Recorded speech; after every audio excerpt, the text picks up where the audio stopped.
Sir మా request ఏంటంటే ఈ సర్పంచ్ దీనికి నాయకత్వం మంచి కాబట్టి ఆయన సర్పంచ్ పదవి నుంచి ఆమెను పద్మావతిని డిస్మిస్ చేయాలి సార్.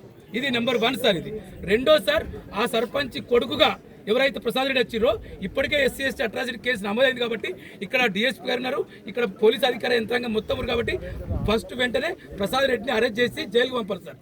ప్రసాద్ రెడ్డిని, పద్మావతిని. రెండోది సెక్రటరీకి రైట్ లేదు సార్. ఇది అసైన్మెంట్ ల్యాండ్ సార్. ఇది అసైన్మెంట్ ల్యాండ్కు సెక్రటరీకి రైట్ లేదు. రైట్ ఎవరికి ఉంటుంది?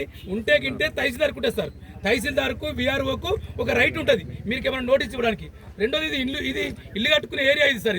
ఇదేమి వ్యవసాయ పొలం కాదు.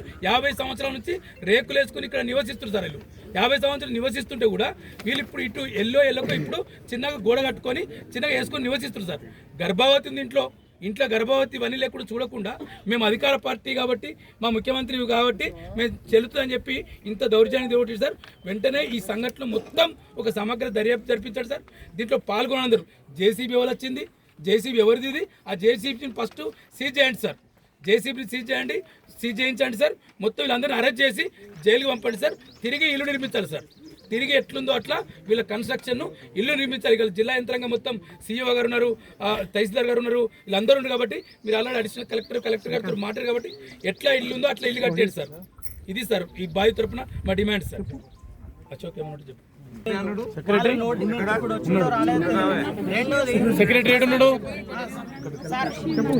ఒక ఒత్తిడితోటి ఇవాళ వాళ్ళకి నోటీసు పంపించిండు అనేది మా ప్రధాన ఆరోపణ. రెండోది, సర్పంచ్ గారు ప్రత్యక్షంగా వచ్చి ఏం ప్రాబ్లం ఉందో తెలుసుకుంటే మాకు అభ్యంతరం లేదు.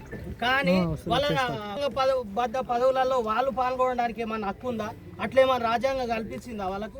రెండోది, ఆయన అగ్రకులం కాబట్టి నేను ఏం చేసినా నడుస్తుంది ఈ ఊర్లో. ఇలా